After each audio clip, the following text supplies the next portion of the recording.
Hello दोस्तों, मैं हूं आपकी होस्ट और दोस्त कल्पिता और आप देख रहे हैं हमारा कार्यक्रम वास्तुशास्त्र। जब भी हम कोई घर लेने के बारे में सोचते हैं तब हमारे मन में विचार आता है कि क्या ये वास्तु ठीक है, कहीं इसमें कुछ दोष तो नहीं, और अगर दोष है तो क्या इसका निवारण हो सकता है। तो इसी के बारे में आज के एपिसोड में हम चर्चा करने वाले हैं। इस पर हमें मार्गदर्शन करने के लिए हमारे साथ मौजूद है celebrity vastu astro expert, healer, tarot card reader and meditation Guru doctor विजय केसवानी जी, जो पिछले 30 साल से वास्तु के एक्सपर्ट है और जिनका नाम world book of record London में आ चुका है। वेलकम डॉक्टर विजय केसवानी जी, आपका हमारे वास्तुशास्त्र के मंच पर बहुत बहुत स्वागत है। Thank you. आज हम बात करेंगे वास्तु के दोषों को निवारण कैसे करें इस बारे में। तो वास्तु दोषों के निवारणों से पहले मैं आपसे ये जानना चाहूंगी कि वास्तु दोष किस प्रकार के होते हैं। देखिए, वास्तु दोष विभिन्न प्रकार के होते हैं, बहुत सारे अलग अलग आपको दोष कॉम्बिनेशंस मिलेंगे।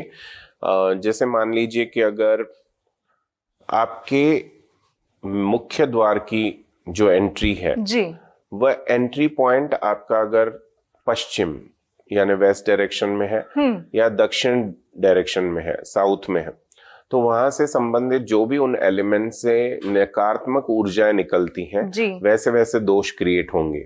मान लीजिए कि साउथ ईस्ट डायरेक्शन में आपका मुख्य द्वार है, तो वहां पे शुक्र देव तो हैं जो आपको लग्जरियस लाइफस्टाइल वगैरह सब चीजें दें, लेकिन वहां पे अग्नि तत्व है। तो अग्नि तत्व या अग्नि दिशा भी इसे कहा जाता है, दक्षिण पूर्व दिशा जी। अगर इसमें आपका मुख्य द्वार है तो आपको प्रॉब्लम्स कौन से हो सकते हैं कि आपके यहाँ पहले तो किचन में आग लगने की पहला बड़ा खतरा रहता है।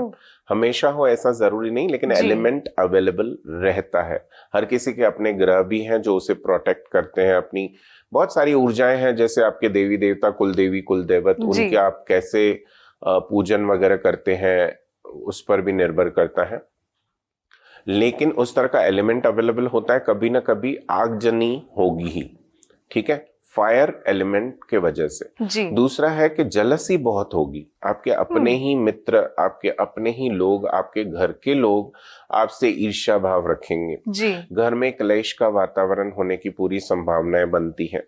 बहुत रेयर केसेस में पहले तो धन समझिए जो आता है वह टिकता नहीं है। धन आएगा क्योंकि शुक्र है तो लग्जरियस लाइफस्टाइल तो देगा, लेकिन उसके साथ में कर्जे भी देगा। क्यों? क्योंकि धन व्यय हो जाता है, वेस्ट हो जाता है कहीं न कहीं प्रॉब्लम्स में। गवर्नमेंट से संबंधित प्रॉब्लम्स आ सकते हैं अगर आपका पेपर वर्क ठीक ना हो तो जी, ठीक है। उसके बाद ये भी बहुत रेयर केसेस में देखा गया है कि स्टैबिंग, यानी कभी किसी व्यक्ति का आपको छुरा गोप देना। अब छुरा गोप देना जरूरी नहीं है कि मर्डर ही हो जी। वो आपके साथ में गलत व्यवहार करे या जिसके ऊपर आप विश्वास कर रहे हैं वह आपके विश्वास को तोड़े, इसे भी छुरा गोपना कहते हैं। तो वह किस तरह के उसमें एलिमेंट आएगा वो हमें देखना पड़ेगा, ठीक है। वो डिग्रीज के ऊपर डिपेंड करता है।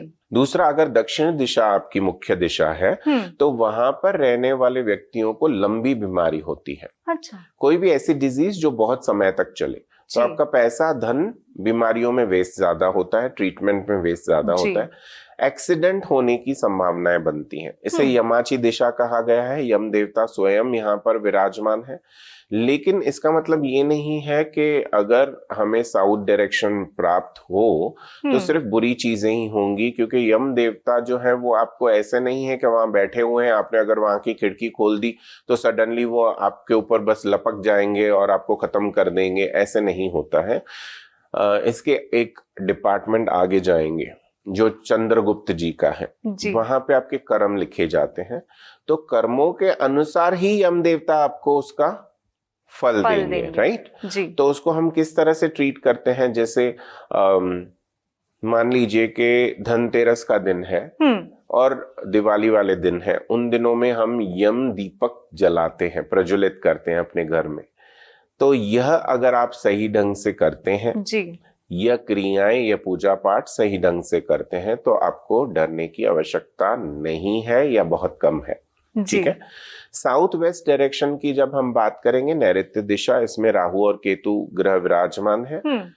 कर्जे होने की बहुत बड़ी संभावनाएं बन जाती हैं। कभी कभी इतने बड़े कर्जे होते हैं कि आप वो चुका ही नहीं पाए, जी। The debts which you can't repay. ठीक है, लेकिन यहां पर हमारे पितृदेव भी हैं जी। तो अगर आप पितरों जैसे अमावस की पितरों वाली अमावस आती है तो उसमें अगर आप अपने पितरों के लिए सही ढंग से उनके पितरों को जो अर्पित करनी है चीजें वो आप देते हैं जी। या तर्पण वगैरह अच्छे से करते हैं किसी कर्मकांडी विद्वान पंडित या महाराज के द्वारा, जी। तो उसके प्रॉब्लम सॉल्व होते ही हैं। ठीक है, पितरों के लिए जो पितृ ऋण पितृ दोष हमारे कुंडली में भी रिफ्लेक्ट होता है, तो वह कुंडली में भी किस तरह से प्लेसमेंट है उसके ऊपर निर्भर करता है। इसीलिए मैं हमेशा कहता हूं कि astro vastu is a very big subject, जिसको साथ में अगर समावेश किया जाए, साथ में लिया जाए, तो उसके बहुत अच्छे परिणाम मिलते हैं। अब अगर वेस्ट डायरेक्शन यानी पश्चिम दिशा में आपके घर का मुख्य द्वार है तो वहां पर धन टिकेगा कभी भी नहीं, आवक जावक सेम रहेगी, इनकमिंग आउटगोइंग। ठीक है, उसी तरीके से नॉर्थ वेस्ट में अगर आपका मुख्य द्वार है तो धन तो पहले नहीं टिकेगा, लेकिन बड़ी बड़ी अपॉर्चुनिटीज आएंगी और आकर के तुरंत निकल भी जाएंगे। तो आप सोचते ही रहोगे कि मैं ये करूं जॉब के नहीं करूं, या यहाँ पे मुझे जो अच्छा प्रमोशन मिल रहा है कहीं ऐसे तो नहीं कि मैं वहां गई और यहाँ पे मेरा जॉब पहले जो ऑलरेडी है बहुत सालों से जी, वो मेरे हाथ से ना निकल जाए। जी। तो ये सोचते सोचते ही समय निकल जाएगा और आपकी अपॉर्चुनिटी आपके हाथ से फिसल जाएगी। जी। लेकिन इनके बहुत अच्छे अलग अलग रेमेडीज अवेलेबल हैं जो आगे के एपिसोड्स में हम उस पर भी प्रकाश डालेंगे। जी बिल्कुल। और वहां से आपको पता चलेगा कि यही डायरेक्शंस को हम आपके लकीएस्ट डायरेक्शंस में कन्वर्ट कर सकते हैं। जी। आपने अभी निवारण की बात की, तो मैं आपसे यही पूछना चाहूंगी कि क्या सभी प्रकार के जो वास्तु दोष है उनका निवारण होता है? देखिए, every problem has a solution. ठीक है, लेकिन हमें वह देखना होता है, ढूंढना होता है, समझना होता है, डिकोड करना होता है। जी। फॉर एग्जाम्पल के आजकल हमारे पास पहले क्या होता था कि हम बहुत सारी साधनाएं करते थे। जी। अपनी एनर्जी लेवल मेडिटेशन वगैरह बहुत ज्यादा करते थे, अपनी स्कैनिंग टेक्निक्स बढ़ा देते थे, बहुत सारी हीलिंग टेक्निक्स में भी स्कैनिंग सिखाया जाता है। जी। तो उसमें जब हम ऊर्जा को चेक करते हैं तो हमें पता चलता है कि एनर्जी किस प्रकार की है। कभी कभी ऐसा होता है कि वास्तु वाइज अगर आप देखें तो वह प्रॉपर्टी अच्छी होती है फिर भी प्रॉब्लम्स होती हैं। जी। अच्छी होती है इन द सेंस, अगर 0 to 100 की स्केल पर इसे नापा जाए तो अगर 60+ मार्क्स अगर आप वास्तु को दोगे, अगर जो रूल्स एंड रेगुलेशंस उसके हैं फॉलो करके, तो वो अच्छे वास्तु में गिना जाएगा। Above 65% is considered a good vastu. जी। लेकिन वहां पर अगर आप स्कैन करोगे और आपको पता चला कि इस भूमि में कुछ बड़े दोष हैं, प्रॉब्लम्स हैं, जी, तो उसका निवारण करना आवश्यक है। आज हमारे पास लेकर antenna, aura scanners, digital aura scanners और बहुत सारे Kirlian photography, PIP photography available है, जिससे कि हम जान सकते हैं कि उसकी ऊर्जा कैसी है, वहां पे किस तरह की प्रॉब्लम्स हैं उस वास्तु में, उस जगह में। जी। और उसके अनुसार ही हम उपाय करते हैं। अब उपाय में भी thousands and lakhs of remedies हैं। जी। हमारा खुद का भी रिसर्च वर्क है 30 वर्षों का, और मैंने तो स्पेशलाइजेशन ही इसी में किया है कि निवारण। अब कॉस्मोपॉलिटन सिटीज में जो भी वास्तु दोष हैं जिसमें ऑलरेडी फिक्स्ड लाइंस होती हैं, चाहे वाटर सिस्टम की हो, ड्रेनेज सिस्टम की हो, बाथरूम टॉयलेट एक फिक्स्ड दिशा में ही होगा, जी, चाहे वो वास्तु के अनुसार ना हो, तो ऐसे में ही हमारा रोल आता है कि किस तरह से रिसर्च वर्क करके उन रेमेडीज को हमें इंस्टॉल करना है ताकि बगैर तोड़फोड़ के उसका सही निवारण हम कर सकें। जी बिल्कुल। मैं आपसे रेमेडीज के बारे में ही पूछना चाहूंगी। आपने कहा कि अगर हमारा जो एंट्रेंस है घर का वो अगर गलत दिशा में आ जाए तो हम किस तरह से हमें वो नुकसान पहुंचा सकता है और क्या हो सकता है। वैसे ही अगर हमारे घर का जो किचन है वो अगर गलत जगह बन गया हो तो फिर हमें किस तरह से वो नुकसान पहुंचा सकता है? देखिए, किचन के अलग अलग प्लेसमेंट से अलग अलग दोष उत्पन्न होते हैं जी। पर मान लीजिए एक कॉमन जो हमने पैटर्न देखा है कि जहाँ पे टॉयलेट सेक्शन अलाउड है नॉर्थ वेस्ट में, या जिसे हम कचरे का स्थान भी एक जनरल लेमन लैंग्वेज में कहते हैं जी। तो अगर साउथ ईस्ट यानी आग्नेय दिशा का जो किचन बनना चाहिए आइडियली, उससे अगर हम वहां न रख के किसी तरह से आर्किटेक्ट ने या बिल्डर ने उसको प्लेसमेंट दिया है नॉर्थ वेस्ट में जी, तो वहां पर जो भी खाना पकेगा वो ऐसी ऊर्जा से परिपूर्ण होगा जो आपके हेल्थ को खराब करेगा।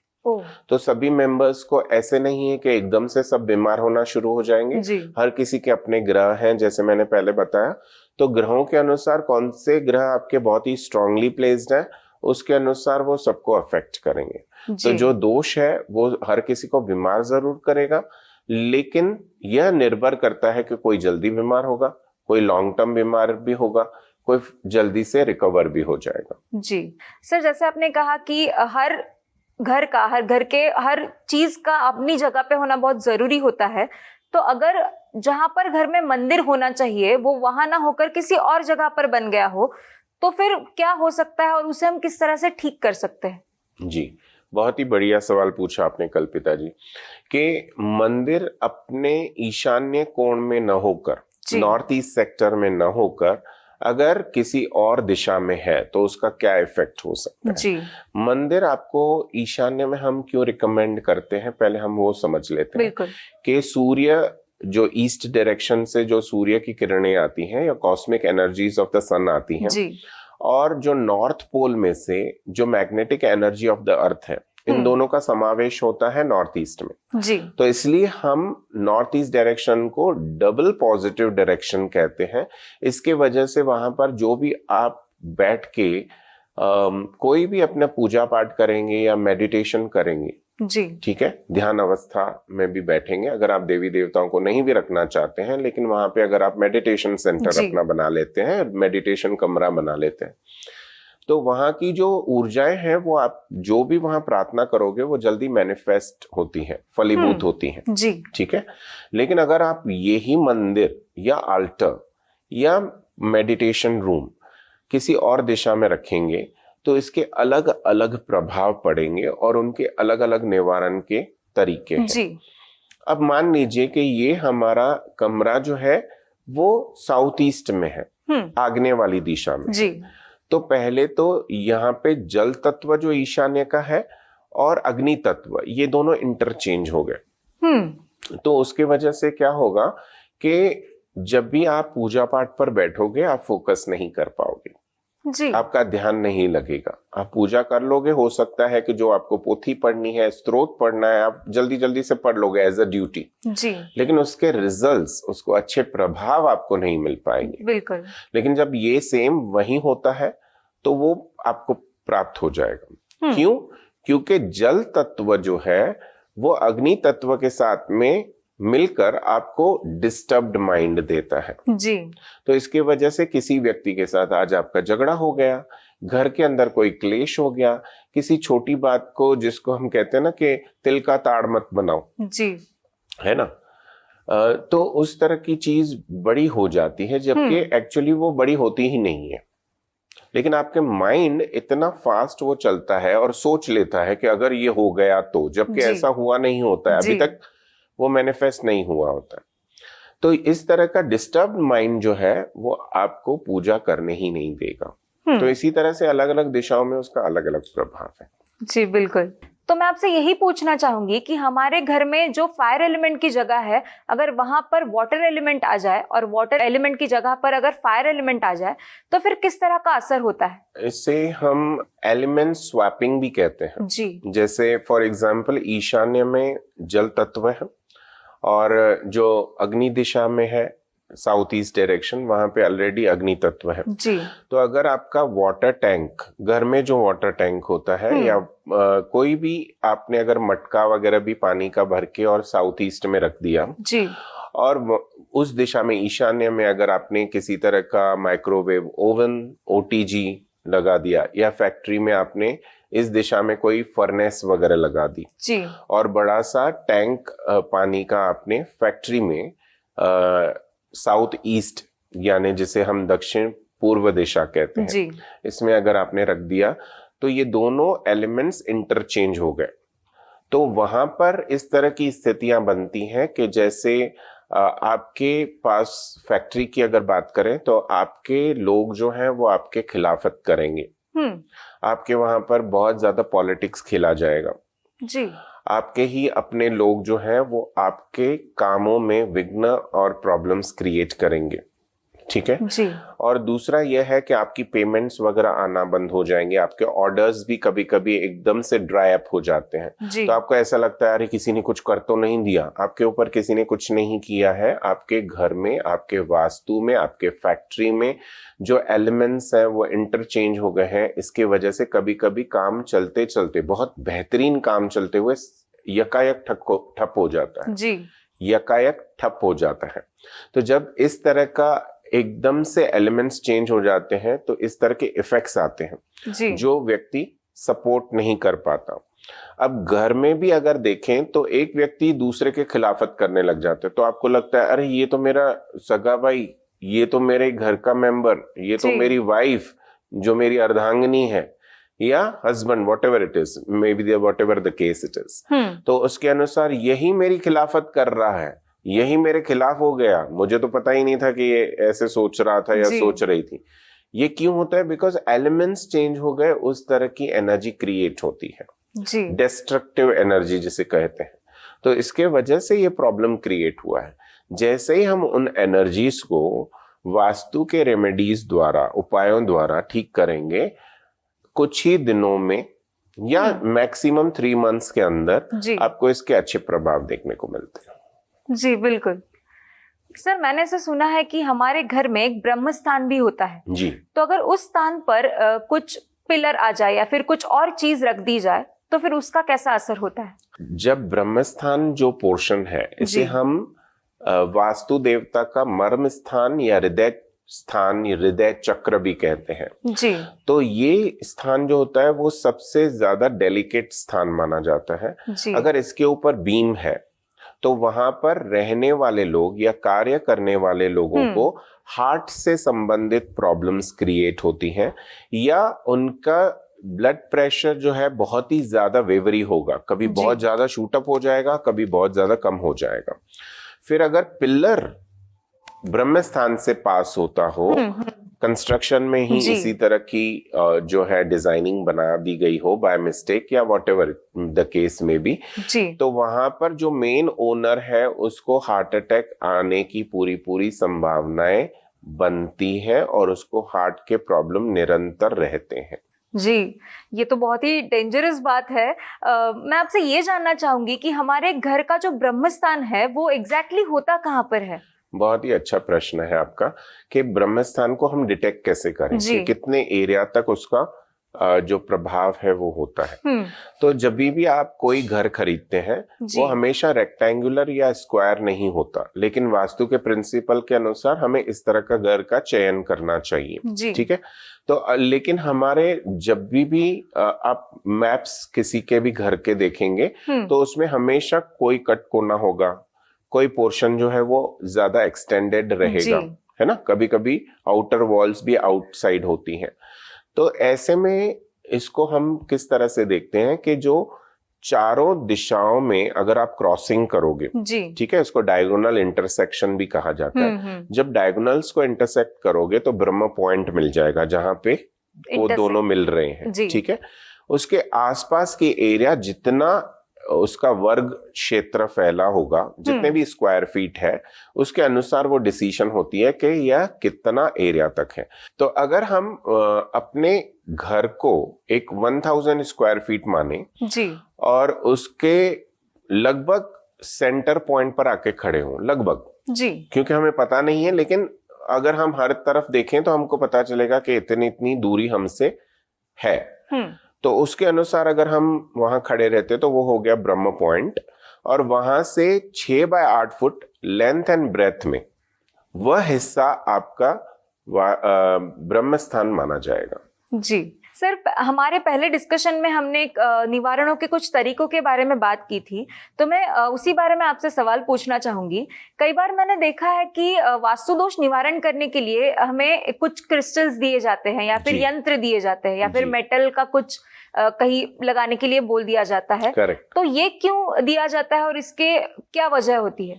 इनके पीछे कल्पिता जी बहुत सारे रीजंस होते हैं जी। पहले तो जब भी हम किसी को कहते हैं कि हम आपके यहाँ पे रेमेडीज इंस्टॉल करने वाले हैं, तो उनको ऐसे लगता है कि हम फेंग शुई कर रहे हैं। वो सीधा बोलते हैं अच्छा सर ये फेंग शुई है क्या?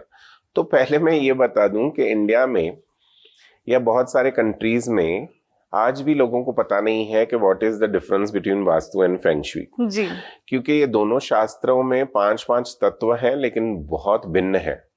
काफी सिमिलैरिटीज भी हैं लेकिन बहुत भिन्नता भी है। जी। तो पहले हमें फ्लाइंग स्टार फेंग शुई क्या होता है, माउंटेन फेंग शुई क्या होता है, और उसके साथ में फ्लाइंग चार्ट्स कैसे बनती हैं, किस तरह से हम वहां पे एलिमेंट्स को डिकोड कर सकते हैं, वो सब पता ही नहीं होता। लेकिन उसे एक सिंबॉलिक फेंग शुई जो इंडिया में बहुत प्रचलित हुआ था कि 3 टांग वाला मेंढक, 3 लेग्ड फ्रॉग रख दो, लाफिंग बुद्धा रख दो, फिर उसके बाद में इनगॉट्स, गोल्डन कॉइन्स के साथ इनगॉट्स को रखा जाता था, और 3 सेटिन रिंग, सेटिन रिबन में 3 लकी कॉइन्स को बांधा जाता था। जी। तो ये मानकर चलते थे लोग कि यही पूरी तरह से फेंग शुई है, जो कि गलत बात है। ये एक बहुत ही सिंबॉलिक फेंग शुई है जिसके रिजल्ट्स मिलते भी हैं, नहीं भी मिलते हैं। गलत तरीके से इस्तेमाल करने से इसके दुष्परिणाम भी होते हैं। अब मैं ये बता दूं कि जब भी हम वास्तु दोष निवारण कह रहे हैं तो उसमें बहुत सारी रेमेडीज हैं जो हमारे शास्त्रों से ही बनाई गई हैं। जी।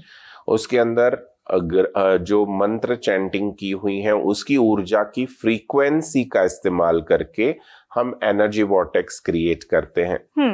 ऐसे कुछ पर्टिकुलर धातुओं का, अलॉयज का, मेटल्स का कॉम्बिनेशन होता है जिसके अंदर पर्टिकुलर मशीन में एक फ्रीक्वेंसी हम एम्बेड करते हैं, डालते हैं। जी। और उसके बाद उस फ्रीक्वेंसी वाली मशीन को, जो हमारे शास्त्रों से ही बनाई गई है, उसको हम आपके वास्तु में इंस्टॉल करते हैं और उसके आपको बहुत ही बेहतरीन रिजल्ट्स आते हैं।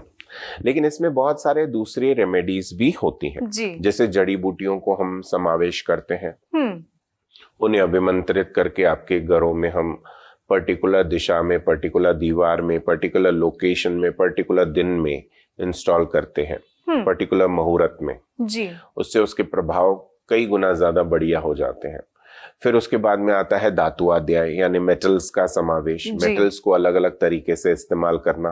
पिरामिड्स को इस्तेमाल करना, पर पिरामिड्स को मैं बहुत कम इस्तेमाल करता हूं क्योंकि उसके ऊर्जाओं को सही समझना बहुत इंपॉर्टेंट है। पिरामिड्स अगर देखी जाए तो डिटेलिंग में, तो वहां पर जो उनके रिचेस्ट लोग थे इजिप्ट में, जी, या वहां के जो राजा महाराजा रानियां थी, उनके बॉडी को डिकम्पोज ना हो इसलिए पिरामिडल स्ट्रक्चर के अंदर उनको रखा जाता था। जी। तो उसी तरीके से इस ऊर्जा को हम किस तरह और कहाँ यूज कर सकते हैं, कहाँ यूज नहीं कर सकते हैं, बहुत इंपॉर्टेंट है। बिल्कुल। नहीं तो उसके बैड इफेक्ट्स भी आते हैं। जी। तो इसलिए मैं सिर्फ पिरामिड्स को नहीं बात करते हुए, क्योंकि बहुत बड़ा टॉपिक है, इसको डिस्कशन किया जाता है, इसको समझना होता है, इसकी ऊर्जाओं को समझना होता है। बिल्कुल।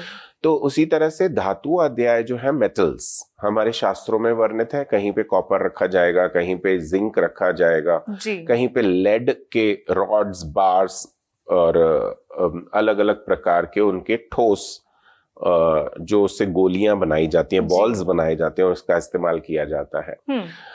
उसके अलग अलग तरह के स्पाइरल शेप्स बनाए जाते हैं क्योंकि ऊर्जाएं मोस्टली स्पाइरल्स वे में ज्यादा घूमती हैं, ट्रैवल करती हैं। तो उस तरह की ऊर्जाओं का इस्तेमाल किया जाता है। फिर उसके बाद रत्ना अध्याय आता है जिसमें जेमस्टोन का समावेश है।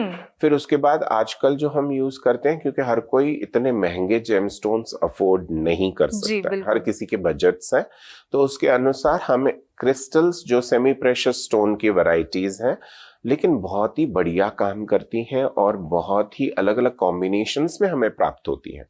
जैसे अलग अलग मेटल्स के जो कण है उसके अंदर एम्बाइब्ड होते हैं, उसके अनुसार बहुत सारे क्रिस्टल वेराइटीज बनती हैं। जी तो उनका हम इस्तेमाल करके लोगों के जीवन को और बेहतरीन और बढ़िया बना सकते हैं। उसी तरीके से सेक्रेट ज्योमेट्रीज, जी जैसे हमारा ओम हो गया, स्वास्तिक हो गया, त्रिशूल हो गया, ऐसे बहुत सारे हैं। वैसे ही जैनिज्म में, जैन धर्म के बहुत सारे अलग अलग सिंबोलिज्म्स हैं। जी तो हमारे पूरे इंडिया में ही नहीं, हर देश में, हर कंट्री में, हर कल्चर में, हर कास्ट में, हर रिलीजन में ऐसे कुछ खास ज्योमेट्रिक फिगर्स होती हैं जो वहां के पर्टिकुलर ज्योग्राफिकल कंडीशन के लिए सही होते हैं जी और वहीं ही इस्तेमाल करने चाहिए। बिल्कुल। ठीक है, उसको आप क्रॉसिंग मत करो, बिकॉज वो चीज उनके लिए उनका देवी देवता से संबंध रखती है, वो आपके देवी देवता से संबंधित नहीं भी हो सकती है।